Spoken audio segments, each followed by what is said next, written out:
حضور ابھی ہم ہسٹری میں اسلامک امپائر کے بارے میں پڑھ رہے ہیں. جس کتابوں میں سے ہم پڑھ رہے ہیں اس میں لکھا ہوا کہ اسلامک امپائر نے بہت زیادہ بیٹلز شروع کی ہیں اور کہ تھوڑی سی غلط بیانی بھی ہوئی ہے ان میں.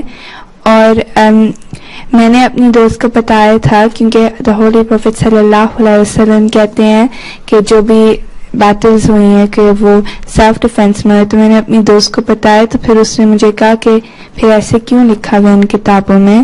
تو پھر میں کیا جواب دوں؟ اسلامک امپائر کو کہاں سے شروع ہوئی ہے ہسٹری؟ تم نے اسلامی ہسٹری ارلی اسلامک ہسٹری سے شروع کیا ہے یا آٹومن امپائر کی ہسٹری پڑھ رہی ہو تم؟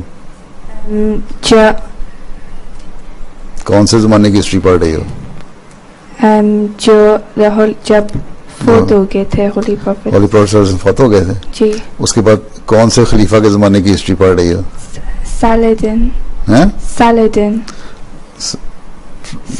صلاح الدین ایوبی جی. ٹھیک ہے نا؟ وہ خلیفہ تو نہیں، وہ تو بادشاہ تھا. ٹھیک ہے. اور وہ بڑی کئی 100 سال بعد آیا. اصل جو اسلام کی تعلیم ہے وہ اپنے دوست کو بتاؤ کہ وہ ہے جو قرآن کریم نے دی ہے. ٹھیک ہے. بعد میں جو اصل خلافت ہے وہ تو پہلے 30 سال رہی. حضرت ابوبکر کی خلافت، حضرت عمر کی خلافت ہیں، اور پھر حضرت عثمان کی خلافت، پھر حضرت علی کی خلافت. ٹھیک. یہ 30 سال کی تقریباً عرصہ رہا. 30 ایئرس. ٹھیک. 30 کا پتہ نا تم لوگوں کو. ٹھیک. اس کے بعد پھر خلافت کے نزدیک ترین کچھ حکومتیں رہیں جو خلافت کے قریب تھیں اور بادشاہت بھی تھی.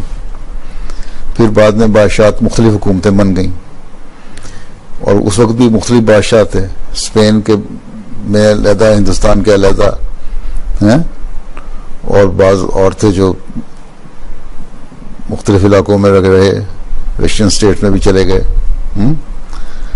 تو یہ بادشاہتیں تھیں جن کی جنگیں ہوتی تھیں. اسلام بھی یہ پھیلاتے تھے، ان کی وجہ سے اسلام بھی پھیلا، لیکن دنیاوی جنگیں ہوتی تھیں زیادہ تر. ٹھیک ہے. جو اسلام نے جو تصور کانسیپٹ دیا نا جنگ کا، وہ اللہ تعالیٰ نے قرآن کریم میں جو دیا ہے وہ ہے جب مکہ میں حضرت صلی اللہ علیہ وسلم پر ظلم ہوئے، 13 سال تک بڑے ظلم ہوئے، کافروں نے آپ کو مارا، بہت سارے صحابہ کو قتل کیا، آپ نے کوئی ریئیکٹ نہیں کیا. ٹھیک. پھر مدینہ ہجرت کر گئے. مدینہ جب آ گئے تو 1.5 سال کے بعد مکہ والوں نے مدینہ پہ حملہ کرنے کی نیت سے آئے. ٹھیک ہے. 1000 فوجیوں کے ساتھ. ٹھیک. مسلمان تو 300 تھے، ان کے پاس کچھ بھی نہیں تھا لڑنے کے لیے. تلواریں نہیں تھیں، تیر نہیں تھے، کچھ بھی نہیں تھا. لیکن اللہ تعالیٰ نے اس وقت قرآن شریف میں پہلی دفعہ حکم دیا مسلمانوں کو، سورہ حج میں ہے کہ اب تمہیں جنگ لڑنے کی اجازت دی جاتی ہے، لیکن سیلف ڈیفenس کے لیے. اور اس لیے اجازت دی جاتی ہے کہ اگر تم لوگ اب نہیں ان کافروں کو جواب نہیں دو گے تو پھر آگے لکھا ہوا ہے قرآن شریف میں، سورہ حج کی آیت ہے، انگلش کا ٹرانسلیشن یہاں نہیں، 40 اور 41 آیتیں ہیں، اس میں لکھا ہوا کہ پھر نہ کوئی چرچ محفوظ رہے گا، نہ کوئی سیناگوگ محفوظ رہے گا، نہ کوئی ٹیمپل محفوظ رہے گا، نہ کوئی مسجد محفوظ رہے گی. اس کا مطلب ہے کہ اسلام نے جب اجازت دی مسلمانوں کو جنگ لڑنے کی تو مذہب کو ڈیفینڈ کرنے کے لیے دی، کسی کو ظلم کرنے کے لیے نہیں دی. ٹھیک. اس لیے میں کئی دفعہ بیان کر چکا ہوں اپنی جگہوں پہ، اور لوگوں وغیرہ کو بتاتا ہوں کہ ہم جب مسلمانوں کو لڑائی کا حکم ہوا تو پھر اس کا مطلب تھا کہ ہم نے عیسائیوں کی بھی حفاظت کرنی ہے، یہودیوں کی بھی حفاظت کرنی ہے، دوسرے مذہب والوں کی بھی حفاظت کرنی ہے، کیونکہ جو لوگ لڑ رہے ہیں وہ مذہب کے خلاف لڑ رہے ہیں. ٹھیک ہے. تو اس لیے اس کو بتاؤ، قرآن شریف کا پڑھتی ہو نا، قرآن شریف لے کے جاؤ، سورۃ حج جو ہے اس کا ترجمہ اس کو دکھاؤ ہیں، چیپٹر 22 اور ورسز ہیں 40 اور 41، یہ دکھاؤ، کہو یہ دیکھو پہلی دفعہ جب جنگ کی اجازت ملی تو یہ حکم تھا، تو کہاں اسلام ظلم کرتا ہے؟ بعد میں جو لوگ آئے وہ جس طرح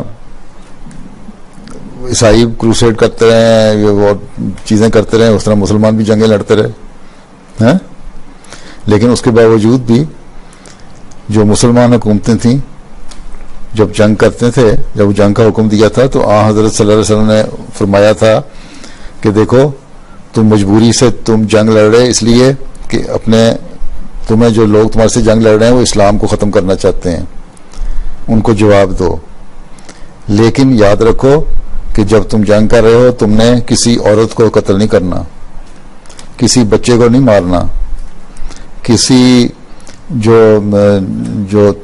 کسی بھی قسم کے جو ہے نا پریسٹ جو چرچ میں ہے یا سیناگوگ میں ہے یا کوئی لوگ ہیں یا ٹیمپل میں بیٹھے ہوئے جو بھی لوگوں کو نیکی کی باتیں دین کی باتیں بتاتے ہیں ان کو بھی کچھ نہیں کہنا ہے۔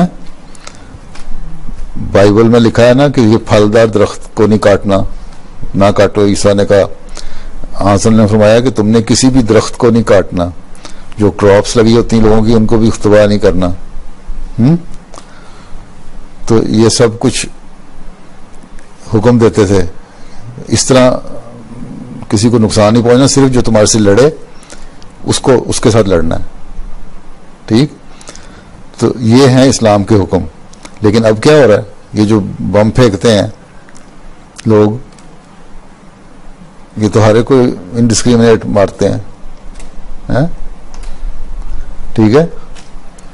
یہ جو سیکنڈ ورلڈ وار ہوئی یا فرسٹ ورلڈ وار ہوئی، اب 70 ملین لوگوں کو سیکنڈ ورلڈ وار میں مار دیا، یہ مسلمانوں کا قصور ہے؟